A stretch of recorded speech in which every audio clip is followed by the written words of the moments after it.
Pernah melihat Sai Baba, Bu? Belum? Baik, kita lihat sebentar siapa Sai Baba ya. Beberapa ciri-ciri Dajjal ada pada Sai Baba. Ada seorang janda punya anak 4. Dia datang pada Sai Baba dan berkata, "Wahai Sai, Anda adalah Tuhan kami, Anda Tuhan saya.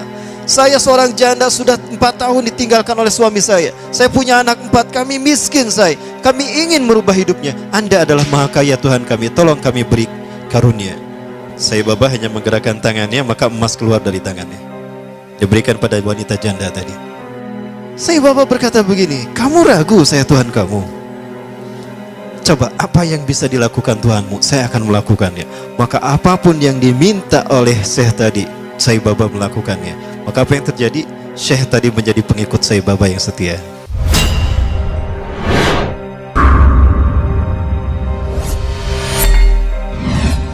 Maka jika ada manusia yang luar biasa di antara kita, itu adalah mereka yang dibentuk oleh Dajjal.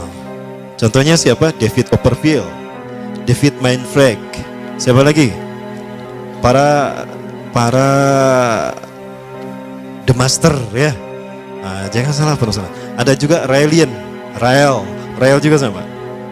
Dia seseorang yang tadinya tidak tahu apa-apa, sesuatu yang orang menganggap biasa, tiba-tiba dia menjadi seseorang yang luar biasa, supranatural, luar biasa. Itu juga sama. Termasuk juga Sai Baba. Pernah melihat Sai Baba, Bu? Belum? Baik, kita lihat sebentar siapa Sai Baba ya. Beberapa ciri-ciri Dajjal ada pada Sai Baba. Yang pertama, Rasulullah SAW menyebutkan, apabila engkau melihat Dajjal, maka engkau akan melihat di kepalanya sesuatu mirip mahkota. Saya berpikir, mahkotanya seperti apa? Jangan-jangan ini nih, Brekele, itulah mahkotanya. Oh betul loh, jangan salah. Rambutnya itu mahkota Dajjal. Oke. Kemudian dari aura tatapan matanya adalah sihir. Maka siapapun yang terkena tatapan, pas tatapannya bertemu, itu maka dia ada dalam kendali Dajjal. Hatinya ada dalam genggaman Dajjal. Lihat mata Sai Baba.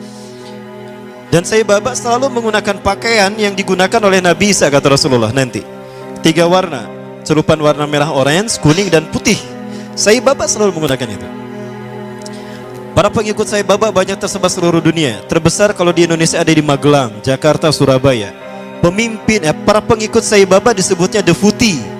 Pemimpin Deputi Indonesia, pengikut Sai Baba adalah pemimpinnya Anand Krishna. Pernah mendengar Anand Krishna ya? Masih hidup Anand Krishna? Anand Krishna ini adalah pemimpin pengikut Sai Baba. 20 ciri-ciri Dajjal ada pada Sai Baba. Nah, kemudian ada pesawat di Venezuela ketika take off, baru 2000 atau 3000 kakian, itu terjadi turbulensi. Ya, pilotnya sudah pasrah saat itu. Kopilotnya keluar dan berkata, "Siapa di antara kalian yang menjadi pengikut Sai Baba?" Ternyata pramugarinya, "Saya." "Cepat berdoa untuk Sai Baba, minta kepadanya agar dia menolong kita." Maka dia kemudian masuk ke ruangan tertentu, dia berdoa kepada Sai Baba. Entah gimana doanya. Maka seketika itu pula turbulensi hilang dan pesawat itu normal kembali dan bisa mendarat di tempat tujuan, landing dalam keadaan aman. Nah, ini Sai Baba. Berikutnya juga, ya, masih terkait Sai Baba. Ada seorang janda punya anak 4. Dia datang pada Sai Baba dan berkata, "Wahai Sai, Anda adalah Tuhan kami, Anda Tuhan saya. Saya seorang janda sudah 4 tahun ditinggalkan oleh suami saya. Saya punya anak 4, kami miskin Sai. Kami ingin merubah hidupnya. Anda adalah Maha Kaya Tuhan kami, tolong kami beri karunia." Sai Baba hanya menggerakkan tangannya, maka emas keluar dari tangannya. Diberikan pada wanita janda tadi. Ada seorang syekh dari Arab ingin menghujah Sai Baba. Ingat Rasulullah pernah berkata, ketika kalian melihat Dajjal, lari menjauhinya. Jangan kalian mendatanginya, karena sekuat apapun hujah kalian, jika kalian tidak yakin dengan keimanan kalian, kalian akan menjadi pengikutnya. Akan ada seseorang ketika Dajjal muncul, dia datang menghampiri Dajjal. Yahujja bihujjatihi, dia menghujah dengan kemampuan pikirnya. Fasara tabi'an lahu haqqa tabi'in. Ternyata dia menjadi pengikut Dajjal yang setia. Ini terjadi pada Sai Baba. Seorang syekh dari Arab Saudi, maaf dari Timur Tengah, saya tidak sebut Arab Saudi ya, keceletot, datang menghampiri Sai Baba. Sai Baba berkata begini, kamu ragu saya Tuhan kamu? Coba apa yang bisa dilakukan Tuhanmu, saya akan melakukannya. Maka apapun yang diminta oleh Syekh tadi, Sai Baba melakukannya. Maka apa yang terjadi? Syekh tadi menjadi pengikut Sai Baba yang setia. Baik, kita masih bicara Sai Baba. Penuh sihir kan tatapannya ya? Begitulah Dajjal. Dajjal lebih dahsyat daripada ini. Suatu saat Sai Baba pernah diundang ke Amerika. Sekelompok petinggi militer angkatan darat Amerika kehilangan sebuah dokumen, dan yang tahu hanyalah seorang jenderal yang bernama Conner. Jenderal Conner ini sudah meninggal. Maka dipanggillah Sai Baba. Ketika Sai Baba datang ke jasad Jenderal Conner, dia menaburkan tepung vibuti. Nanti saya perlihatkan tepung vibutinya insyaallah. Ya. Menaburkan tepung vibuti yang langsung keluar dari tangannya entah dari mana. Maka dengan cara diusap, sebagaimana Nabi Isa AS membangunkan jasad yang sudah mati. Maka apa yang terjadi? Jenderal Conner bangun. Maka ditanya, di mana arsip itu? Oh, arsipnya di sana. Dia pergi, diantar pakai mobil, dibukakan arsipnya. Ketemu arsipnya. Itu jin yang masuk ke dalam tubuh Jenderal Conner. Kalau Nabi Musa AS menghidupkan yang sudah meninggal dalam kisah sapi betina Al-Baqarah, itu nyata betul-betul hidup. Di mana dipukul dengan sebagian dagingnya kan? Fadribuhu bi ba'diha. Pukul dengan sebagian dagingnya. Itu betul-betul hidup. Nah, dia pernah melakukan apa yang semacam hal itu ya. Jenderal Conner pun bangun. Kemudian ada hal yang menarik lagi terkait dengan Sai Baba.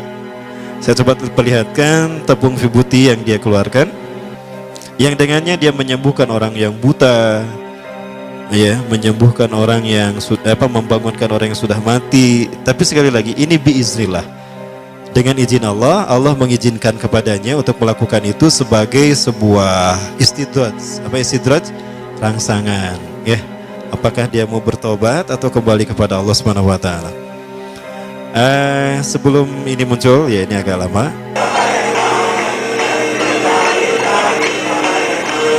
When Sai Baba removes his hand from the upturned pot, the vibhuti ash stops flowing. Seseorang berani menjual rumahnya, menjual mobilnya demi mendapatkan tepung vibuti walaupun hanya setitik saja.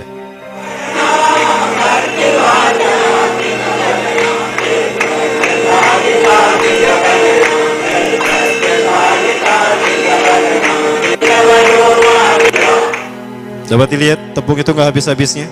Inilah sihir dia. Nah ini dia ketika mengeluarkan emas, itu tepung vibuti yang dia keluarkan. Ini ketika masih muda. Rasulullah SAW menyebutkan Samiri atau Dajjal itu dia mandul, tidak suka kepada lawan jenis, dan dia tidak menikah. Termasuk Sai Baba juga sama. Dia ngejomblo seumur hidup. Ya, dan dia sudah mati. Baik,